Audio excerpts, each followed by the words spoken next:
ലോകകപ്പിനെ കുറിച്ച് പറയുമ്പോൾ Brazil, Argentina, France, Germany, Spain തുടങ്ങിയ വമ്പൻ ടീമുകളെയാണ് നമ്മൾ ആദ്യം ഓർക്കുന്നത്. എന്നാൽ ഓരോ ലോകകപ്പിലും എല്ലാവരെയും ഞെട്ടിച്ചുകൊണ്ട് മുന്നേറുന്ന ഒരു അണ്ടർഡോഗ് ടീം ഉണ്ടാകും. 2022 ഖത്തർ ലോകകപ്പിൽ മൊറോക്കോ അതിന് ഏറ്റവും വലിയ ഉദാഹരണമായിരുന്നു. അതുപോലെ തന്നെ ഭാവിയിലെ ലോകകപ്പുകളിൽ ലോകത്തെ ഞെട്ടിക്കാൻ കഴിവുള്ള ഒരു ടീമാണ് ഐവറി കോസ്റ്റ്. ആഫ്രിക്കയുടെ പടിഞ്ഞാറൻ തീരത്ത് സ്ഥിതി ചെയ്യുന്ന ഈ രാജ്യം വർഷങ്ങളായി ലോക ഫുട്ബോളിന് മികച്ച താരങ്ങളെ സംഭാവന ചെയ്തുകൊണ്ടിരിക്കുകയാണ്. ശക്തിയും വേഗതയും പോരാട്ട വീര്യവും നിറഞ്ഞ താരങ്ങളാണ് ഐവറി കോസ്റ്റിന്റെ ഏറ്റവും വലിയ പ്രത്യേകത. ഐവറി കോസ്റ്റിന്റെ ഫുട്ബോൾ ചരിത്രം പരിശോധിച്ചാൽ 1992-ലും 2015-ലും അവർ ആഫ്രിക്കൻ നേഷൻസ് കപ്പ് കിരീടം നേടിയിട്ടുണ്ട്. ആഫ്രിക്കൻ ഫുട്ബോളിലെ ഏറ്റവും ശക്തരായ രാജ്യങ്ങളിലൊന്നായി അവർ ദീർഘകാലമായി കണക്കാക്കപ്പെടുന്നു. ലോകകപ്പിൽ ആദ്യമായി കളിച്ചത് 2006-ലായിരുന്നു. അന്ന് അവരുടെ ഗ്രൂപ്പിൽ അർജന്റീനയും നെതർലാൻഡ്സും പോലുള്ള ശക്തരായ ടീമുകളായിരുന്നു ഉണ്ടായിരുന്നത്. മികച്ച പ്രകടനം നടത്തിയെങ്കിലും ഗ്രൂപ്പ് ഘട്ടം കടക്കാൻ അവർക്കായില്ല. 2010-ലും 2014-ലും ലോകകപ്പിൽ പങ്കെടുത്തെങ്കിലും ഓരോ തവണയും വളരെ ചെറിയ വ്യത്യാസത്തിലാണ് നോക്കൌട്ട് ഘട്ടം നഷ്ടമായത്. ഐവറി കോസ്റ്റിന്റെ സുവർണകാലത്തെ കുറിച്ച് പറയുമ്പോൾ ചില ഇതിഹാസ താരങ്ങളെ മറക്കാനാവില്ല. ദിദിയർ ഡ്രോഗ്ബ, യായ ടുറെ, കൊലോ ടുറെ, സലോമോൻ കൊലോ എന്നിവരാണ് ലോക ഫുട്ബോളിൽ ഐവറി കോസ്റ്റിന്റെ പേര് ഉയർത്തിപ്പിടിച്ചത്. പ്രത്യേകിച്ച് ദിദിയർ ഡ്രോഗ്ബ എന്ന പേര് ആഫ്രിക്കൻ ഫുട്ബോളിന്റെ ചരിത്രത്തിൽ സ്വർണ്ണാക്ഷരങ്ങളിൽ എഴുതപ്പെട്ടിരിക്കുന്നു.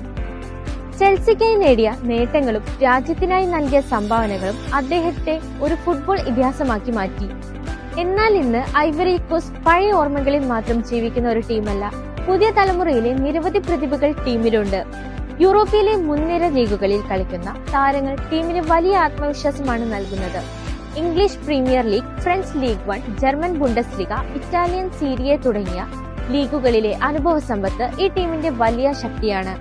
ഐവറി കോസ്റ്റിന്റെ കളിശൈലി നോക്കിയാൽ അവർ ശക്തമായ പ്രതിരോധവും അതിവേഗ കൗണ്ടർ അറ്റാക്കുകളും ഉപയോഗിക്കുന്ന ടീമാണ്. ശാരീരിക മികവും വായുവിലെ ആധിപത്യവും അവരെ സെറ്റ് പീസുകളിൽ വലിയ ഭീഷണിയാക്കുന്നു. അതുകൊണ്ട് തന്നെ ഏത് വമ്പൻ ടീമിനെയും ഇവർക്കെതിരെ കളിക്കാൻ എളുപ്പമല്ല. അടുത്തിടെ ലോക ചാമ്പ്യന്മാരായ ഫ്രാൻസിനെ ഒരു സൗഹൃദ മത്സരത്തിൽ തോൽപ്പിച്ചതും ടീമിന്റെ ആത്മവിശ്വാസം വർദ്ധിച്ചിട്ടുണ്ട്.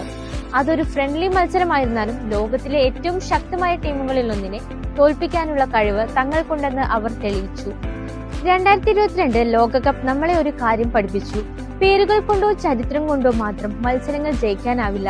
അച്ചടക്കവും ആത്മവിശ്വാസവും ടീം സ്പിരിറ്റും ഉണ്ടെങ്കിൽ ഏത് ടീമിനും ചരിത്രം സൃഷ്ടിക്കാം. മൊറോക്കോ സെമിഫൈനലിൽ എത്തിയപ്പോൾ ലോകം അത് നേരിൽ കണ്ടതാണ്.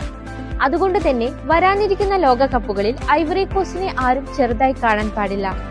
യുവതാരങ്ങളുടെ ഊർജം, പരിചയസമ്പന്നരായ കളിക്കാരുടെ നേതൃത്വശേഷി, യൂറോപ്യൻ ലീഗുകളിലെ അനുഭവം, ആഫ്രിക്കൻ പോരാട്ട വീര്യം ഇതെല്ലാം ചേർന്നാൽ അവർ ഒരു അപകടകാരിയായ എതിരാളിയായി മാറും. ഒരുപക്ഷെ ലോകകപ്പിലെ അടുത്ത വലിയ അട്ടിമറി സൃഷ്ടിക്കുന്ന ടീം ഐവറി കോസ്റ്റ് ആയിരിക്കാം. ഒരുപക്ഷെ അവർ ഗ്രൂപ്പ് ഘട്ടം കടന്ന് ലോകത്തെ ഞെട്ടിച്ചേക്കാം. അല്ലെങ്കിൽ ഒരു വമ്പൻ ടീമിന്റെ സ്വപ്നങ്ങൾ തകർത്തേക്കാം. കാരണം ഫുട്ബോളിൽ ഒരു കാര്യം ഉറപ്പാണ്, ലോകകപ്പ് തുടങ്ങുമ്പോൾ ചരിത്രം എഴുതുന്നത് എപ്പോഴും ഫേവറിറ്റുകൾ മാത്രമല്ല, ചിലപ്പോൾ ചരിത്രം എഴുതുന്നത് ഡാർക്ക് ഹോഴ്സുകളാണ്. ആ ഡാർക്ക് ഹോഴ്സുകളിൽ ഏറ്റവും ശ്രദ്ധിക്കപ്പെടേണ്ട പേരുകളിൽ ഒന്നാണ് ഐവറി കോസ്റ്റ്.